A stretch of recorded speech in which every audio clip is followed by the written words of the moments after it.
I am Roy Collin, the host of the podcast. You can find everything about me by scanning the QR code there or going to roycollin.com, and you'll find my 6 podcasts: the Podfather, helping people become podcasters; the Awakening, exposing fraud and corruption but with solutions; the Crypto, all things blockchain technology; meditation podcast, speaking podcast, and the Learn Polish podcast. You can also help the show by actually making a donation, visiting the store, or helping my sponsors. I hope you enjoyed this week's show. Welcome to the Meditation Podcast. You can find all our episodes on meditationpodcast.org. My guest is the founder of Effiji Breath, sharing his work with tens of thousands of people for 30 plus years. It's a unique method of guiding people through Effiji Breathwork and Sacred Taoist Movement to reveal the trauma code that unlocks the map to one's life's purpose. He's also the author of 3 books: The Trauma Code, which I have read and I thoroughly enjoyed, very good book, and it's The Trauma Code, Uncover the Hidden Map to Your Life's True Purpose, and A Liberated Life, Effiji Breathwork, and the Process of Freeing Your Mind, and What's in Your Roots, Making the Unconscious Conscious.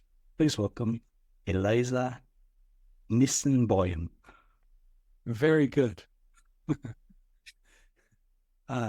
I mean, if you take away the Irish accent, it would have been perfect. It's first of all, it's Nisenboim, but Effiji Breathwork. Yeah. Effiji is how you pronounce it. Okay. Yeah. Okay. Yeah, everyone gets it wrong. Okay, so I mean, look, I'm interested in breathwork. I've kind of worked with a lot of facilitators, but I want to kind of learn a little bit more about yourself. I know that you mentioned, and even in the book, it was about the mother on the Polish side. So even though I'm Irish, living in Poland, you might let me know about your kind of family roots. Yeah. I wrote about that in my book. I wrote to you about it, about being happy. No, it was actually in the book. It's about the piano. It's interesting. I don't remember. Well, my parents, it's very interesting. My father's side was from what I thought was Russia, but just recently my brother's doing a family genealogy, and I found out that my grandfather was from Moldova and my grandmother was from Odessa, and they escaped in the 1920s, Jews, during, they had pogroms and stuff. And my mother's side from Poland, so they came to Canada, and that's where my parents met. So I grew up in Toronto, Canada, and in a kind of a seemingly average middle-class Jewish family. But I was definitely a different kid, like very sensitive. I could just read everything. And I was in a very normal environment, and I was not that particularly normal. And I was in love with music. I wanted to be a musician, which is what I ended up doing into my 20s. But halfway through, I was, as I wrote in my book, I was playing in a piano bar, an Irish piano bar. The lady was Irish, and I was playing, all the sing-along hits to the pub drinkers. And there was a massage place next door, and I went next door because I was getting kind of beat up, and I made friends with beat up playing, not beat up. And the lady there and I became friends, and she was moving to California with her husband and asked me if I would help them put stuff in storage to try this breathwork thing that he did. He was Osho sannyasin, Bhagwan Sri Rajneesh, in the 70s, and he had learned this breathwork technique there. So he did that breathwork technique, and it just knocked me out of it just blew me away.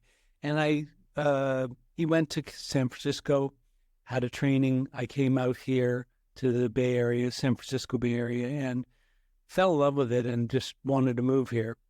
And then eventually followed him out here, lived here, ran his enterprise for 10 years, and then struck out on my own about 25 years ago. And with his breathwork then, did you kind of, because I mean, there's so many, there's so many, did you kind of create your own based on, I mean, you obviously, so what was the difference between his? Of course, I wish I could have a a copyright on breathing, and then I could just make it. Make my every time someone takes a breath, I get two Trust me, if the government could do that, they would. Yeah, they probably already are. Well, breath work. I say it this way: the term is generic. It's breath and work. All of our internal organs are unconscious. You can't control them. They're animal. They're like the animal within us. But the lungs are the one organ that you can both manually operate or it can operate automatically. And the ability to choose to breathe, that's what breath work is. It's just consciously taking a breath. So if you have through the nose, through the mouth, the left side, the right side, breath retention, you basically have every breath work practice that exists. And they all kind of have different values and purpose. I mean, the first most important thing is that breath gives life. So it is the most powerful thing that you have to live. And when you take a breath in, you're taking in the life force of the universe. So it has the power to give you life, to take you into the unseen inner world inside yourself, into your unconscious. If anything, it just makes you more aware. I mean, just even right now for breathing, you start to breathe, you're like, oh, there's an outer world, there's an inner world. There's an inhale and an exhale. So all breath work kind of does that, but my particular technique it's loosely based on what my teacher did in India. That it's mouth breathing. 5,000 years old is sort of where it comes from. And this particular family of breathing, like breathing through your mouth, is meant to, I call it the garbage collector, because it's really, really super powerful and rigorous. It's not subtle and new age. Like if you do it, and we could do a little bit if you want to do like 10 breaths with me, we could show the people. It's really, really powerful to take you to your unconscious and release stuck, blocked energy. In the 10 years that I was here with my teacher, I owned a center in San Francisco, and I had people come in from all these other techniques. I mean, breathwork is still not hugely mainstream, but it more is. But in the 1990s, not at all. So I tried every technique. I experimented, even though, like the yogis say, pranayama, it's very dangerous, be careful. I did all that. And I ended up branding my own technique. So, which is just, if anything, it's as much as it's the technique, it's the philosophy behind it and how we do it and why. So I mean, like, because there's a lot of people are watching on Spotify, YouTube, pictures, Rumble. So you said do 10 breaths. So yeah, before we delve in deeper, why not? Why not? To me, first of all, before we got on the call, we were having a few laughs together, whatever. Like real human things are what people need. So I don't mind. I love talking about my work, but if people can just experience this will be great. So I'm going to turn on my original sound, so that you can hear me breathing. So you may want to mute just because otherwise it ends up with an echo, is what I find in my class. So what we're going to do is, and if people are just hearing it, if you put your hand in the center of your chest, the heart center basically, around your sternum, and you're going to be breathing right there through your mouth, focused on the inhale. So it's three things. It's inhale, meaning the inhale is really strong, and the exhale, just let go. It's the mouth, and it's the center of the chest. And there's a rhythm to it. If you're a musician, it's about 85 beats per minute. So we're just going to do 10 breaths. So you open your mouth about 2 fingers wide, and I'll lead it. So here we go.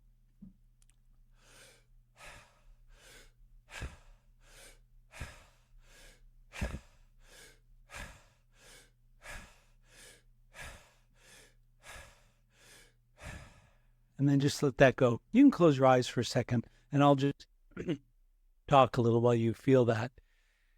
You want to be really relaxed. We're not using our jaw or our throat. And you can feel energy just starting to move, a little dizzy maybe. But in my technique, we do that for 1 hour without stopping. So now we can begin the conversation, because, for 35 years, like the look in your eyes, we did 10 breaths, and I can see the look in your eyes, like it affected you, right? No, absolutely. I mean, like I know the benefits of breath work, and irrespective You've done breath work. I've done, I mean, because I've done the Wim Hof one, I've done the Soma Breath. There was a load of different ones. I don't even forget half of them. But basically, it was when I went to AFES, which is the Mind Valley thing. I was going to different events. I think it was like 2016 was the first time. So when you said 1990, when I was reading, I was like, ooh, that's a long time ago. Because, I mean, as you say, it's kind of more mainstream now. But yet, as much I've probably done more breath work than anybody on the planet. I mean, on myself and on others. I mean, So, sorry, you were going to say? Like, even though it kind of is picking up, it's like, I can't really find it here, like in Poland. It would be brilliant if it could be everywhere, like you go to a yoga class, because at the end of the day, I have seen, like, you've got the book's called The Trauma Code. Like, at the end of the day, the benefits that it gives, it would be fantastic that if it was everywhere. And I mean, the reality is the medical system or the health insurance should be pushing this, because they'd have less people claiming. Yeah, but then they wouldn't be making as much money. As they say, if a hotel has, they make money by filling the beds, right? So if you don't go to the hotel, they don't make money. So it's sort of the same with hospitals. But anyway, well, you're right in my wheelhouse of interest. For one, I had a vision about 30 years ago. I saw myself at Madison Square Gardens in New York, breathing 10,000 people, and there was a live band. And I'd forgot about it, but as breathwork has sort of come to the mainstream, I remembered, and I feel like yoga was the new Christian church. There was like a church on every block. Everybody was being ordained. Everybody was doing yoga. It was like, it was just this proselytization of yoga. That time is sort of past, but I feel like breathwork is so democratic. It's so straightforward, because you don't have to believe anything. You don't have to be healthy. You don't have to know anything spiritually or anything like that. If you breathe full, because breath is life, breath is God, really, you will have a very powerful experience, and it will clear away the things that separate you from who you really are. And I feel like my interest, even just to be on your podcast and other podcasts, because I'm already an old guy, like I'm doing this because I feel like this is what the world needs, particularly at this time, something that's just so simple that you can do that transcends all these other things, like even Wim Hof, which I deeply respect him and his journey, but the technique requires a certain, like you breathe a certain amount in, certain amount, you have to think a lot to do it. And it's about a kind of a mastery. It's more about life hack in the way, about being like master over mind and body. But I see this, like if you breathe in my technique for 1 hour without stopping, it's humbling. Like it takes you to where the deepest traumas and pains are. And to me, that's the real courage we need in this life. It's not to, there's this documentary, I don't know if you've seen it, called El Capitan. El Capitan's in Northern California. It's this huge mountain face, and this guy climbed it. The movie's called Free Solo. He climbed the side of a mountain without any, equipment. But the funny thing about the documentary is he couldn't keep a girlfriend. Like, he was so afraid of intimacy. He couldn't have a relationship, but he could climb the side of a mountain, no problem. And I feel like people, the most powerful thing is to be able to feel whatever you feel in the moment and to not be in any resistance. And that's done by being able to face and release trauma. So that's sort of, yeah. And because obviously, you know, like Wim Hof and there's other ones. Yeah. But what I have witnessed is lots of times people go, oh, but my nose is blocked. And sometimes it's blocked one nose, do it up to the other and the others. And you don't have that issue when you do For the viewers, he looks like he's doing cocaine right now. Just want to say. I wouldn't know. Go on. Yeah, so it's like basically sometimes people, you know, especially if you're in a group, there's always a percentage that have a nose, one nostril that's blocked, and that then affects that breathing system that the facilitator is using. Whereas you never have somebody saying, "Oh, my throat is blocked," because everyone is through their mouth. Well, the purpose of this practice isn't. It's not like it's not necessarily a daily spiritual practice. Like if you have first of all, left side is feminine, right side is masculine. They apply different times a day, like all the different techniques. There is a science to it. And if you practice any breathwork technique, it's great for your health because breath is life. But my technique isn't something that you're trying to master, like opening your throat. It's just that the injuries of life are in the center of the chest. They're in the heart. And this is part of my discovery. One of the things I do, probably read about in the book, is like I teach movement, Taoist movement that I use in my system. I was in China.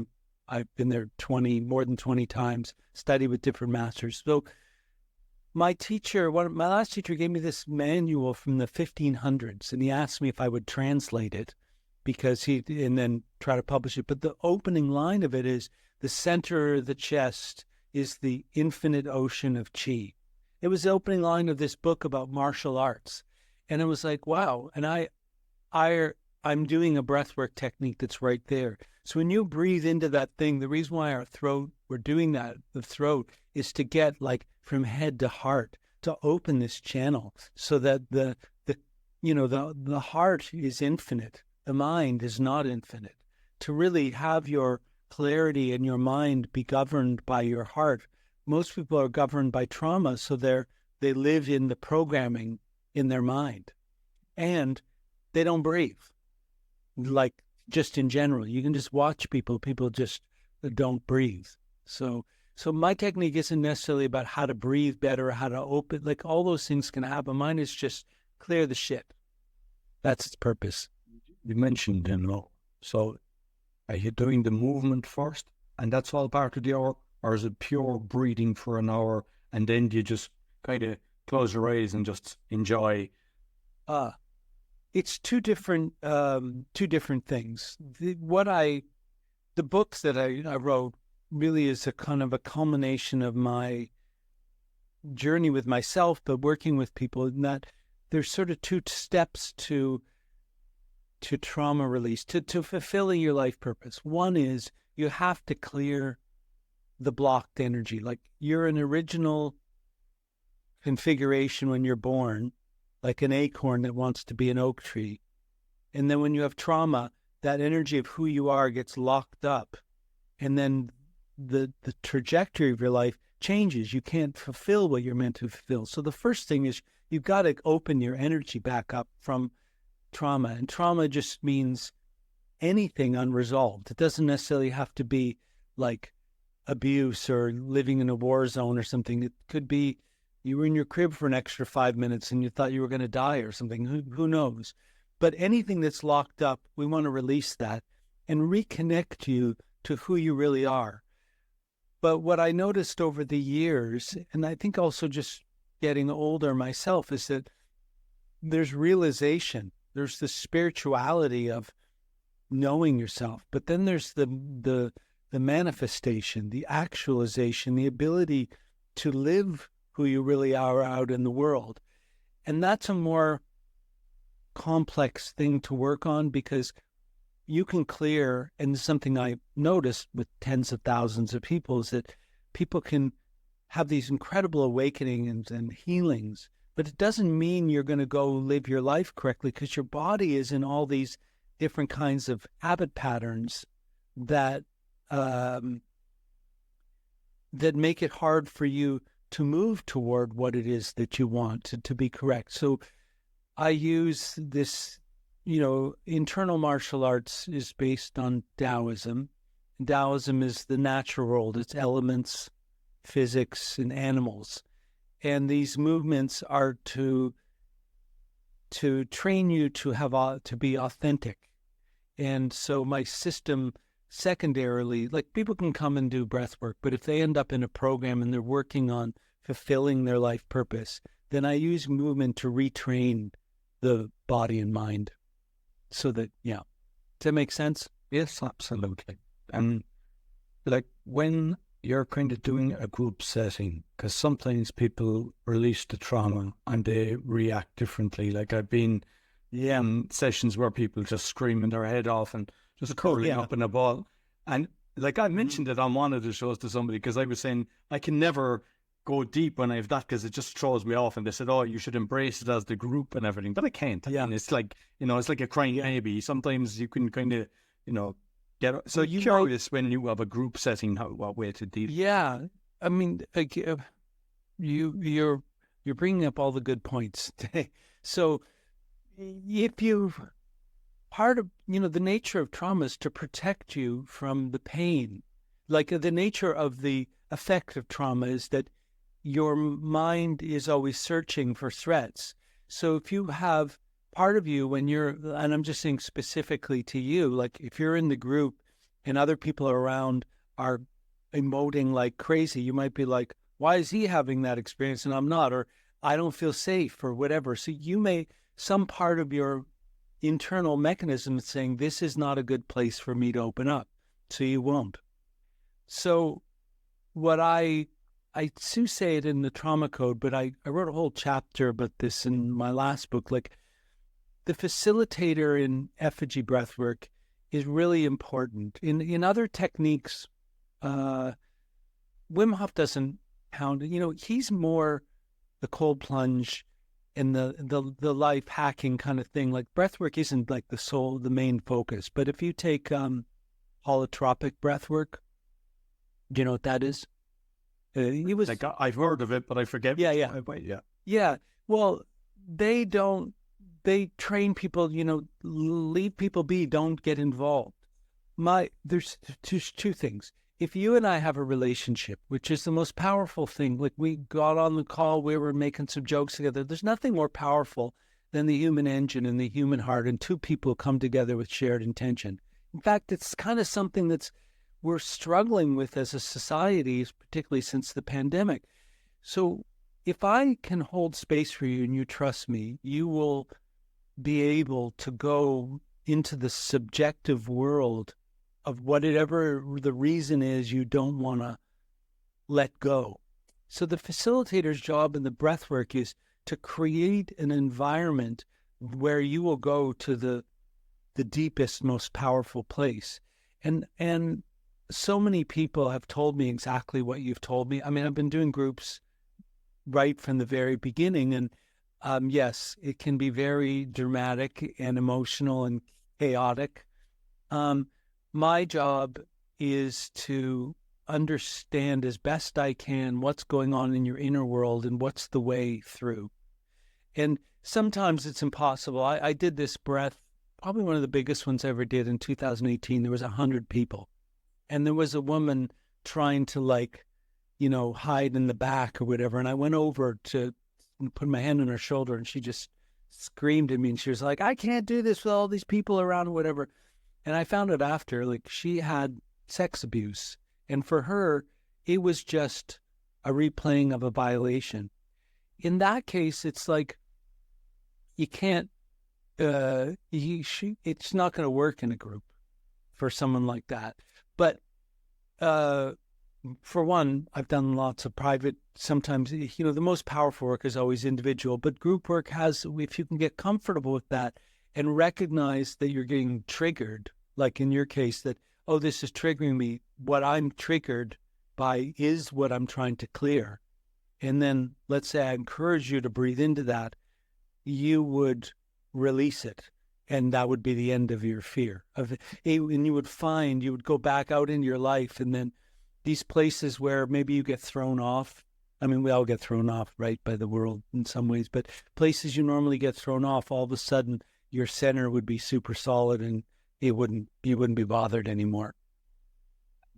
Like, I thoroughly agree with you that, with people that, they've been abused or whatever, they should kind of have kind of one-on-one sessions. But what happens a lot of the time is it was like, it's so deep that it's like the brain switch, they didn't even realize it till they're going through this experience. And, that's the thing. Are you saying people, when they're breathing, they don't realize what's there? They don't realize they were abused. It's during the process. So while they're in the group, they just think it's a normal side. And I've seen a few people like that, because people start talking, and we have a safe group in the different places, especially at the event that I go to. You feel safe there. Yeah.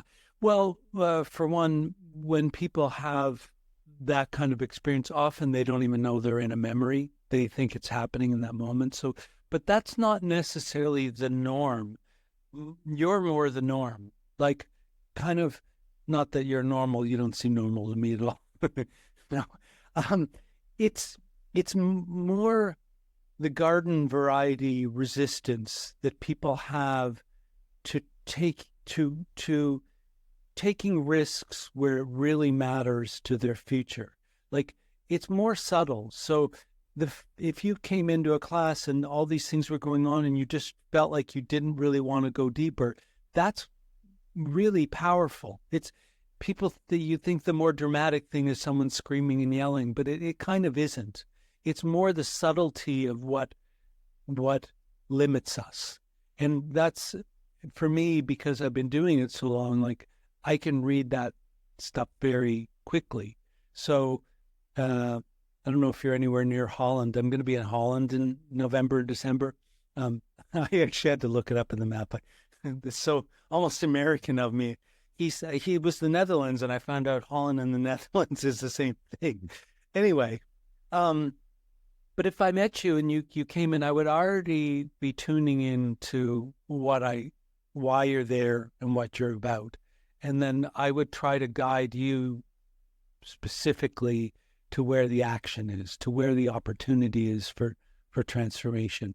But if somebody isn't bringing something specific forward, like what you just did, if they just lay down and do the technique, it'll be powerful no matter what. I mean, you probably had a powerful experience, even if you didn't go all the way. Well, with me, I've had very powerful experiences, and then I look forward to it, and then I can't go deeper because of the person that's, just very near. But it's not the person, it's you. Yeah. Like, that's forgive me, and if I'm reading too deeply or you disagree, just tell me to shut up. So when I said I have two parts to my work, there's spiritual realization and actualization. We live on two planes. In the vertical plane, it's our inner world, it's our connection between earth and spirit, and then we live on a horizontal plane between us and the world. The two things we lose when we have trauma are being grounded, meaning losing our sense connection to the earth or connection to spirit, or losing our center, which is we go out in the world and then the world takes us over. So when you, just by virtue of saying, oh, what this person's doing, you're thinking that your power is out there because of this person. But if everything is your opportunity to be grounded and centered and fulfill, like expand out into the life that you're meant to live, then you probably have some trauma, some pattern around losing your center to something outside of yourself, and your mind has trained yourself to believe that the problem is out there. So I would be like, oh, this is great. I would have that guy lie closer to you during the breathwork and just see how far we could go, because if you were willing to breathe into that, you'd realize there, forgive me for being being esoteric. I don't know how your audience feels, but you're the creator of your reality. We believe things are out there, but they're not. Everything is within, ultimately. If you close your eyes, all of your senses are internal.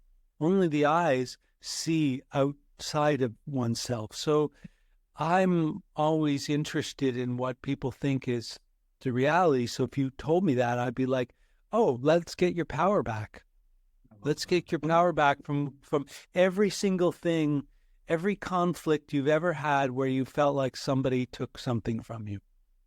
And then you'd be a free man. No, excellent. Well, I know that I've done that with a lot of things, but I've never thought of it during that, and I love that. So if I have the experience again, it's brilliant. That's why I'm saying the facilitator is so important, because you can only take someone on a journey as far as you've gone. So if I just left you there to breathe, you'd be in charge of it and you wouldn't go.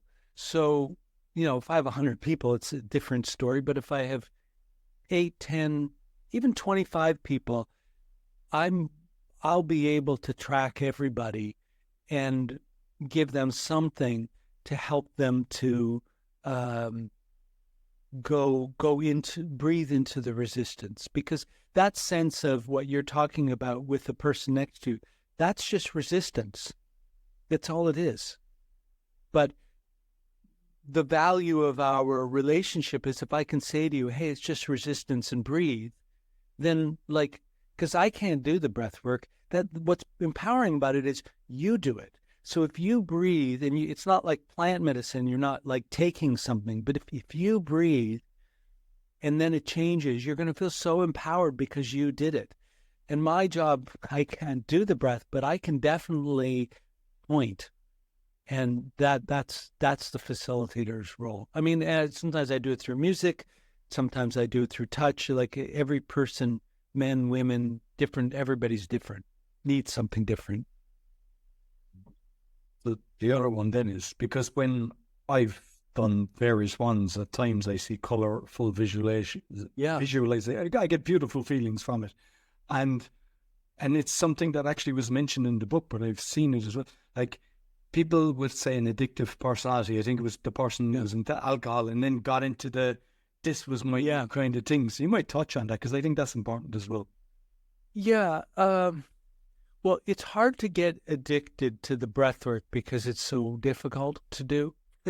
I mean, the breath work's easy. It's us that's difficult. But breathing for an hour, and this is sort of the guts of my particular brand, is that if you don't stop for the hour, the mind cannot keep control, and you will take that journey. But mostly everybody has some resistance, and it's hard for them to do the breath for that full hour. So generally people aren't like, I want to do tons of this, because they're more like, oh God, we got to do the breath today, or do I really want to do this again?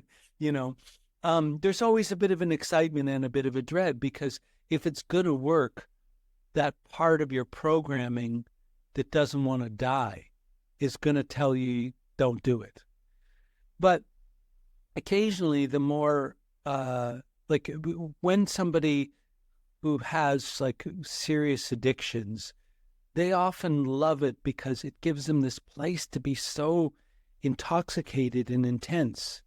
And that's a good, I was told by a therapist, when addicts stop, whatever their addiction is, they usually transfer it onto something else. I'm only going to eat organic food or whatever, or I'm going to work at the veterinary shelter or something. But if you transfer it onto the breath work, for a while it will be really, really powerful. But ultimately, addiction is controversial statement coming. Addiction to me, forget about clinical names for it, but just say the addiction to me is the soothing of the outside, soothing of the inside with something on the outside, and then succeeding authority. It's a choice. Addiction to me is a choice to give your authority to something outside of yourself to soothe something on the inside. So to me, this is, even if it's in your DNA, like have alcoholism in your family, or to be born Irish, I'm just kidding. You can change that programming, and you can definitely change it through breathwork, because I have worked with many, many, many people with really profound addictions, And it's once you learn the process of taking care of that, people who are addicts are usually very passionate people with very intense life purposes, that if they don't live those life purposes, they're going to end up succeeding the authority to something like drugs and alcohol or food or sex or whatever it is. So what I wanted to help someone with is to get in touch with that incredible impulse and harness it in a different way, and realize that every moment there's a choice. And I'm not telling people don't worry about it, but like if you're a recovering alcoholic, don't rent an apartment next to a bar like just after you stop. Like there's obviously practical things about addiction and physiological stuff, but it is ultimately you're choosing to do something to take care of something on the inside. And yeah. And with, like, say, plant medicine then, because I've kind of seen that as well with the different events. You come across people and they've done it 10 plus times. And, like, say, ayahuasca, I hadn't done ayahuasca. I done DMT once. I felt like we were all connected. We were all one. That was it. Never need to do it again. And I'm just curious, what's your thoughts on it? What experience? Yeah. Well, for one, I would say, I'm not for or against anything. Like everything is a choice. And like in your case of your DMT experience, it opened something up and it showed you something. But you took the drug to take you on a journey to show you something. That's not ultimately empowering. With the breath work, you have to do it. So if you don't do it, like you're laying next to that guy and you don't keep breathing, nothing happens. You keep breathing and something happens, you're going to feel like, oh, wow, I'm so powerful. I transform myself. I think my experience, because I'm in Northern California, and I travel across the states, a lot of people do plant medicine, particularly ayahuasca. I think that controversial statement coming that people will integrate their experiences on plant medicine according to where their consciousness is at the time, like how much work they've done on themselves. So I often see people come to the breath work. Well, two things. People come to the breath work and tell me that it's exactly like ayahuasca without the drugs. I've heard that so many times. But secondly, I will smell and feel the ayahuasca stuck in the cells of the body. When they're breathing, it comes out. And to me, it's because it's not integrated. It's like they do this drug, but they haven't developed themselves in order to sort of learn how to integrate it, and it remains sort of stuck in the body. And then they come to the breath work and it all starts kind of coming out because it hasn't processed itself. So I feel like if you want to do psychedelics, plant medicine, sure, but it is like anything like that, there's the law of diminishing returns. The more you do it, the less clear you become. Like it's the same way if you know any like weed smokers, like the more you smoke, the clearer you think you are and the less clear you actually are. Like people say it's not addictive. I mean, I don't like it. It's not my thing. But I've seen people, they do it and they get slow. They think this is brilliant. And you can see the effect it's having on the fact that I don't take it myself. Like, I think somebody that's taking it mildly or not as regular wouldn't see it, but the person that's not can see it. I think there's a big difference between weed and ayahuasca, and weed smokers and plant medicine users. Plant medicine users I meet are very religious about what they do, and they are searching for like a hack to their potential. But they are choosing to do these ceremonies and let the medicine, which they call the teacher, like work on them. And I think there's a law of diminishing returns to that because that's just my experience, but I don't begrudge anybody doing it. But weed smokers, and here, you can get a medical marijuana card. I live in California. My son has one, and I told him I liked it when it was illegal. But anyway, weed is a very mental drug.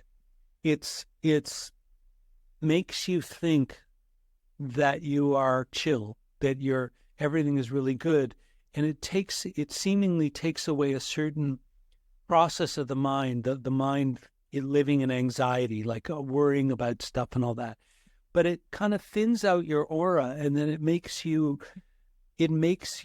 more vulnerable. So when you stop smoking, you're more thinned out, and you're more up in your mind. It really puts people up in the mind and makes them very almost delusional.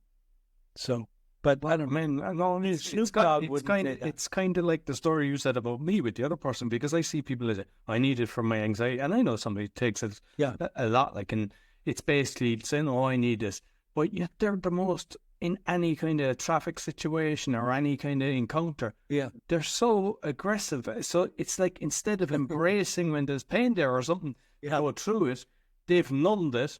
But then when they don't have it, they explode. Yeah. Well, you really want to know where people are at. Watch them driving or talking to tech support. And then you know how people are in their life. And you're making the point I was making earlier, which is it's one thing to have a beautiful awakening, and whether it's plant medicine or breath work or meditation or whatever. It's another thing to go and live your life. To live your life is a process, and it's not about being perfect. It's about a way to be able to have a relationship with what's going on with you in every single moment. And generally, we live in resistance because we have fears because of trauma. So we're often trying to control and manage everything around us so that we won't have to feel. But if you are willing to be in the depths of your feeling, then you doesn't matter. My spiritual practice, I live 2 miles from the highway, and I'm speaking in American terms, but it's 25 miles per hour, which seems really slow to me. It's two lanes, and I've lived here for 15 years. So, I like to drive fast, and I'm from the East Coast. Anyway, so I've been going up and down that road for 14 years and wanting to murder anybody who goes goes 10 miles over the speed limit. Anybody under 10 miles under or the speed limit makes me angry. And ultimately became my spiritual practice is like just watching what triggers me.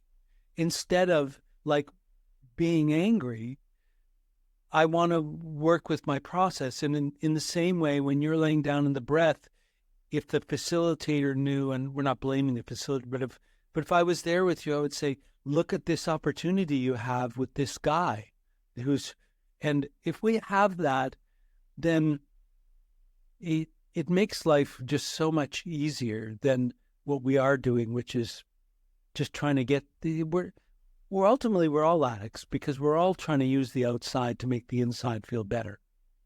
Like if people would just speed up, I'd be happier.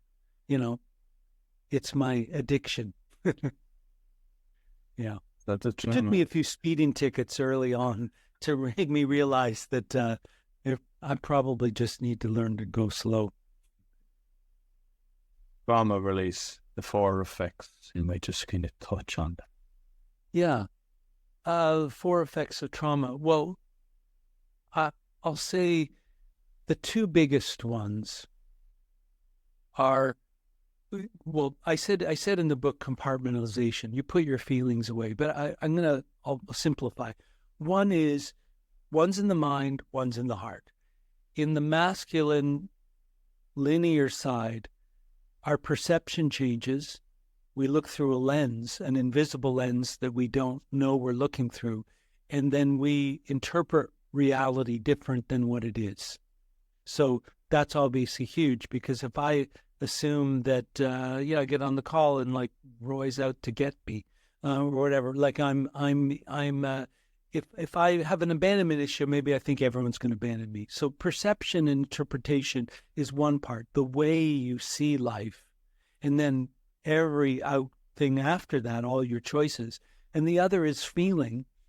We're feeling averse. We don't want to feel. We don't want to feel our feelings. So we live in this kind of craving and aversion. Like I only want the fast drivers, not the slow drivers. I want chocolate. I don't want vanilla, whatever it is. Like we don't want to have any feeling that comes near the area of that trauma. So we end up sort of living a very limited life because we see things wrong and we don't want to feel our feelings. And last thing I'll say, you were talking about anxiety earlier. I define anxiety in my book as a state. It's not an emotion. It's a mental state. It's a belief where you overestimate the threat and you underestimate your ability to meet that threat. So if you have trauma and you were told you were stupid or, you were never good enough or whatever it was, and then you grow up and you start to look through this lens of anxiety, you believe everything out there has more power over you than you have the tools to meet it. But that's just the mind. Underneath that is all this energy of who you really are. And if you can come in contact with that energy, you don't have to listen to that. You don't have to live in that world. And that's why, sorry to keep going back to the example, the only one you gave me, lying next to the guy who's doing some crazy thing in the breath work, is that somewhere inside you think you can't handle whatever would come up for you if you just opened up to your own experience. That's a program, and it comes from trauma. And if we could break that program, then you wouldn't give a shit about anything. There would be no more anxiety or worry ever again. What there will be, because I'm not saying I'm not perfect. Just ask my ex-wives. What I have is a relationship with myself that I didn't have before, where that thing, like train tracks, that's built in me to be anxious, to think there's a problem where there isn't. I have an ability to stop myself from building the train, putting it on the track, and sending it down the track. So trauma release is to release the energy, but we don't necessarily pull up all the train tracks. We still can have these triggers and these things, but the way we deal with them is completely different. There's some part of us that practices acceptance. You talk about like ex-wives, and I have an ex-wife as well.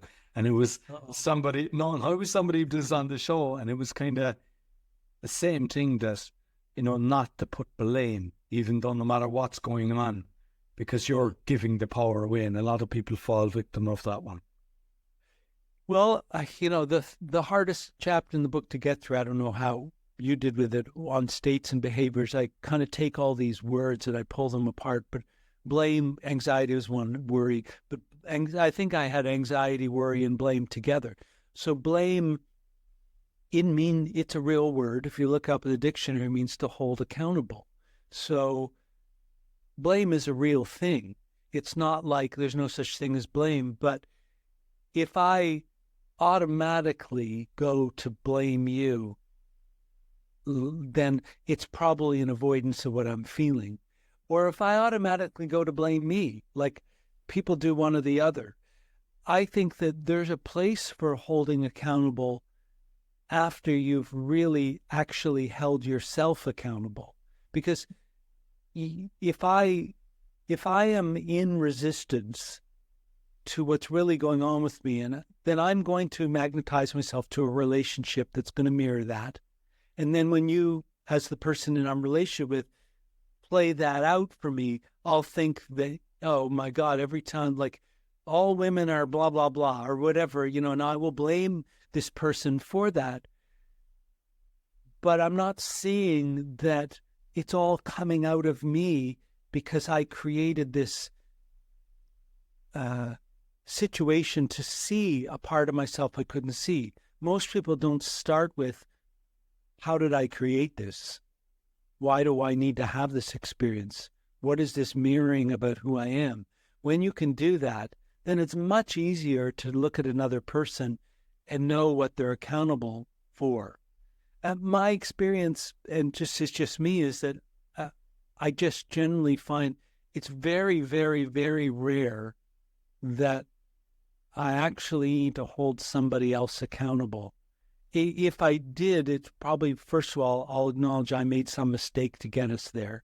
And secondly, like, I have a business partner. We've been together 12 years, she and I, and like, we fight every now and again. Like, I'll do that with her because we have this incredible trust and we're on the same side, and we know at the end of the day that we both want to take responsibility for our creation, and we're there to learn. So even if we fight, there's a part of us and blame and hold each other accountable.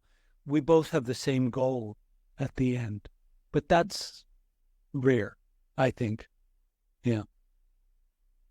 In the book, there's like lots of pictures of an animal with an explanation of the different animals. So let people know what's that about. Yeah. Originally wrote the book, it was 3 times longer. It had all the information about my system for movement. It's called the four levels of the mind and the 4 regions of the self. And I took it all out because I wanted that book to get you to get something out of it without coming and doing my work. And you can't really learn my work, that part of my work, without me. But and I just finished just last week this follow-up. But what I say is that there's 8 functions. You have 4. There's not one mind. We think of the mind, like inner dialogue, thoughts, as I call that the linear level, which is the one that society trains us for. It's like you go to school, you learn skills, you see logical processes, sequences, and then society rewards you and gives you, you're a good boy, you get a cookie, and you get money or whatever for being able to use your linear mind. But I say there's 4 minds, and level 1 is the animal mind, just the body mind, which has its own, I call it a mind because your body thinks it through sensation. So there's animal mind, linear mind, energetic mind, and visionary level of mind. And I say that all of these can be trained. So after you clear trauma, if you have an intention, a vision for yourself, that's the visionary level. And the visionary level is being able to see something that exists before it exists. And this isn't moral in any way, because a friend of mine who edited the book asked me, he said, well, if I'm a serial killer, can I use your system to like kill people, like, or something? And you could, but the purpose of the breath work is to connect you to your spirit, to who you really are, so that the intentions that come to you are clear. And then the energetic mind is chi, it's the space, it's imagination and creativity, the heart. So these are the 4 levels, and they go from spirit down to the earth. And I use animal movements that are thousands of years old that I learned in China to train these functions. And then the 4 regions, they go from your center, which I call the Dantian or the Hara or the 2nd chakra, which is your literal center in the body. And then a bigger center, a 2nd region of the self, which is a body region, and then an auric region, and then a transpersonal region, which is like right now we're in the transpersonal region. Like, how are we can't touch each other, but we hear each other. We're in a shared matrix. So every animal in Taoism, there's 5 elements. but there's also 10 animals, and all the animals have a spiritual intelligence. Taoists sort of believe that, like, they think of God as nature. So an animal is the quality of the divine, like the perfection of the divine. So, for example, in the visionary level of mind, it's the tiger. A tiger, I live next to the state park. There's a mountain lion in there. They can stalk me from 5 miles away. It knows I'm down here right now. Like the tiger can see in its inner eye, can put its intention out on top of its target from very far away, be invisible, and have already merged with it. And it's an animal that has past, present, future awareness. It has a tail for peripheral vision, and it crouches down into the past. It moves out into the future. So you practice these movements. I give them to people based on what they're working with. It's not linear. It's not like you do them one at a time. Like you could study this forever. So anyway, thanks for letting me yabber on about that. No, it's good. It's good. Finally, like, there's one thing, and it's probably a strange one for you, but in acknowledgements, what I saw, there was a Jason Lester that you were acknowledging because sovereign business. Yeah. And basically the reason, like with my Awakening podcast, I talk about sovereignty a lot. And I'm just curious. You got to get him on your podcast. Exactly. But with you, what did you learn about that? Is that something that you've started? Yeah. Well, you know, I have a newsletter almost every day, and I was just this last week, I was going to write about my relationship with Jason, and it's complicated. Jason was born a Mennonite. Do you know what those are? They're Mennonites, like they're those people in America. They were like Christians, but they don't use electricity, and they're still like horse and buggy even to this day. But anyway, he grew up that way. He's a genius. Incredible musician, was organ director in this big church in New York. Anyway, he had this kind of awakening. He's married. He has 10 children. None of them have ever gone to school. He believes that school trains slaves, and he was living in rural Kentucky, where his wife is a midwife, and she's a profound person too. I mean, she had 10 children. She's like trying to have more apparently now, and she's in her late 40s. And he had never been to the ocean to Hawaii, so he moved his entire family of 10 children to Hawaii just because he wanted to, and not because he's like a dad who, like, he wanted to watch his kids grow up, which most dads don't want to do. Like, he spends every day with his 10 children. They're brilliant, but he runs this business that helps. He used to be a copywriter, but he helps businesses who don't want to exist in the matrix in a normal way. And he'll work with done groups, but he's not, how do I say this? His morality is focused on people's agency and autonomy. He doesn't have a bank account. He doesn't use a social security number. He doesn't have credit cards. And some of his clients pay him millions of dollars. So when I met him during the pandemic, I just got tired of traveling. I stayed home. I kind of took a little axe to the side of my building. I just needed a break. I'd been traveling nonstop, and my partner was working with him to retool us as an online business, and I just sort of came along. He said I was like on the guru on the mountain. I only come down occasionally. That was his original idea for me. But when I got involved with him, I found myself, we talked every week, just learning. He was the first person I'd spoken to from when he wasn't in a spiritual world. He wasn't a spiritual teacher, but that he could really speak to who I am in a way that nobody could. And he could see me in a way.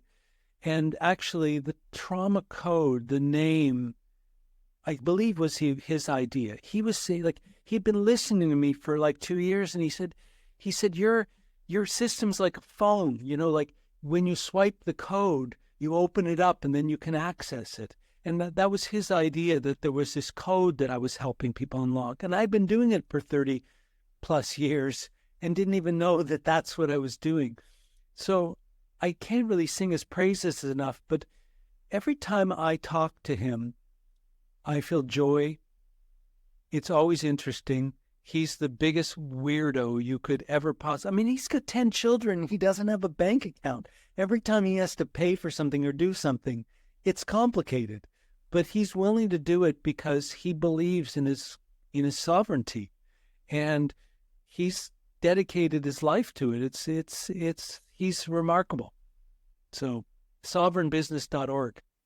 Yeah, I'll connect you with him if you want. Yeah, absolutely, get him on. Yeah, definitely. Yeah, perfect. Listen, I thoroughly enjoyed the conversation. You might let people know where they can find you.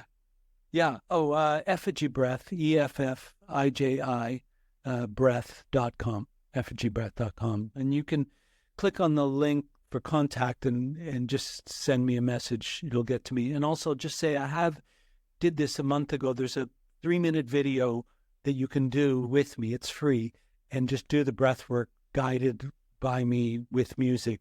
If you want to just try Effiji Breath. No, excellent. I'll make sure I put the links both on the audio and the video. Thank you very much. Yeah, I really enjoyed this. Thank you. So that's all for the meditation podcast. You'll find all our episodes on meditationpodcast.org. Be sure to give us a thumbs up, 5-star rating, share with your friends, and comment on what we discussed. We'd love to read your comments. Until next week, take care. So I hope you enjoyed this week's episode. As mentioned at the start, you can find my 6 podcasts on roycollin.com or scan the QR code if you're looking to start a podcast or do a podcasting tour, help with that. Also, if you're looking for a virtual assistant, we also have that service. And you can help the show by visiting the store, supporting our sponsors, or making a donation. Until next week, take care.